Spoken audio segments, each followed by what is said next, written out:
What are your views on smoking marijuana? Marijuana is horrible, it sucks, it's illegal, and it's bad for you unless it's for medical research. What do you not like about it? It's illegal. If it wasn't illegal, would you be more open into smoking it? No, I don't like things rolled up in my mouth, and I gotta light it. Fabric made out of hemp has been traced back as far as 8000 BC. It is believed that the first fabric was made out of dried hemp. Christopher Columbus had large amounts of cannabis with him while he sailed to the Americas. He introduced it to the Native Americans and traded it with them. Hemp became a valuable resource for trade and was a major trade item between the Americas to Central and Southern Asia. A law was passed in Jamestown in 1619, which required all farmers to grow hemp. What is your opinion on smoking marijuana? I think it's bad unless you really need it, like for cancer or whatever the disease is that you use it for, I guess. George Washington was known to grow hemp as his primary crop at Mount Vernon. Thomas Jefferson was also known to grow it as his secondary crop at Monticello. In 1906, due to the Pure Food and Drug Act passing, the Food and Drug Administration was formed. This was the very first time drugs had any type of government oversight. In 1908, Henry Ford produced his first Model T with hemp plastic. It was also fueled with hemp ethanol oil. What are your views on smoking marijuana? Oh no!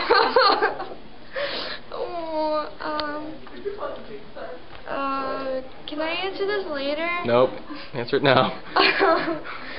Well, it's... Honest opinion. Well, it's legal in 13 states, so eventually it's going to be legal in all of America. So it's not that big of a deal for me, and I don't have a problem with it personally. Do you think it's a good thing or a bad thing? Depending on... I mean, if you abuse the right to actually, like, be able to smoke it, then yeah, you're going to turn into an idiot, but... I guess not really. I don't know. Why are you asking me that? Harry J. Anslinger became the first commissioner of the Federal Bureau of Narcotics in the year 1930. Keeping this position for 32 years, he did many things that changed not just America's view, but the world's as well, on marijuana. One of the first things Anslinger did was work to pass the Uniform State Narcotics Act. This required states to police drug trafficking and commit state resources for the war on drugs. Only 9 states agreed with this, so this caused Anslinger to begin a nationwide media campaign declaring that marijuana causes temporary insanity when the user is high. Some of the commercials had movies and younger people smoking, then causing commotion and killing themselves and others. This propaganda campaign caused all other states to sign. One of the most controversial films that Anslinger helped make was called Reefer Madness, made in 1936. This film was made to scare younger audiences away from marijuana. In a scene, a woman smokes marijuana, then is laughing while another man who has smoked marijuana beats a third one to death. Here is a short trailer used for the film Reefer Madness. If you want a good smoke, try one of these. Of course, if you're afraid.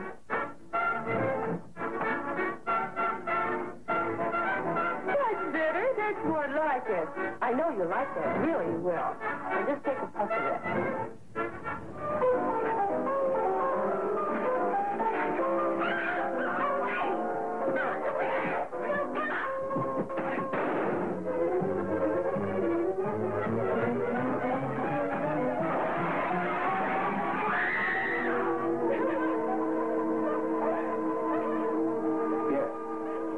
Happened right here, to your neighbor.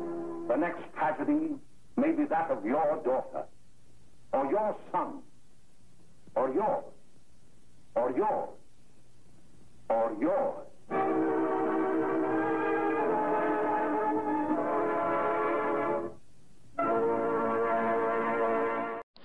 What is your opinion on smoking marijuana? I think that it is not healthy, but in some cases it is. And that it's your life. You make the decision. And if you want to, do it. And if you don't, you don't have to. On October 2, 1937, President Roosevelt signed the marijuana tax law. This made it illegal to possess marijuana without a special tax stamp which would be issued by the Treasury Department. The problem is, the Treasury Department did not issue any tax stamps for marijuana, making marijuana illegal under this act. Fiorello LaGuardia was the mayor of New York and commissioned a 6-year study by a group of 31 scientists. After years of study, they concluded that marijuana does not cause violent or antisocial behavior and does not cause uncontrollable sexual urges. In 1944, the commission published a report, scientifically disproving all of Anslinger's propaganda and claims about the effects of marijuana. Anslinger destroyed every copy of the report and then blocked any further research by restricting marijuana availability. In 1961, Harry Anslinger went to the United Nations. He then convinced over 100 countries to fortify their drug agreements into a single convention that would make marijuana illegal almost everywhere around the world. Anslinger retired the year after, and he died in 1975. What is your opinion on smoking marijuana? Well, I think it should be legalized, because if it is, well, all those skinny emo freaks of nature will stop doing it because it's no longer cool. Well, it never was, but yeah. Richard Nixon was harshly against drugs and spent much of his time trying to handle the increasing amount of marijuana smokers in the U.S. Nixon used celebrities in the media to spread his message about drugs and funded for a new study to show the dangers of smoking marijuana. The research that Nixon helped pay for found out that marijuana did not lead to crime. They also found out that they were spending too much money on enforcing marijuana laws and that they were losing money because of it. During this time period, a U.S. Army veteran named Don Crow was sentenced to 50 years in jail for selling marijuana to an undercover cop. The amount was just under an ounce. In 1972, the National Commission on Marijuana and Drug Abuse released a report, which was the most carefully analyzed study on marijuana ever done. It stated an idea that smoking marijuana in one's own home should not be criminalized. Nixon threw it in the garbage without even reading it. Later on that year, Nixon combined all of the government's drug agencies together to create a huge, powerful one, the Drug Enforcement Agency. They were given authorization to enter homes without knocking, use wiretaps, and also gather intelligence on anybody they pleased. What is your honest opinion on smoking marijuana? That if people want to do it, they should be allowed to do it. I mean, if people can smoke wherever they want to cigarettes, they should be able to smoke marijuana too. Yeah. Francis Law, a DEA administrative law judge, held hearings on marijuana's medical benefits. He learned that marijuana had many health benefits and recommended that it be reclassified as a prescription drug. In 1996, California became the first U.S. state to legalize medical marijuana. Alaska, Colorado, Hawaii, Michigan, Maryland, Maine, Montana, Nevada, New Mexico, Oregon, Rhode Island, Vermont, and Washington have all passed medical marijuana laws since then. What is your honest opinion on smoking marijuana?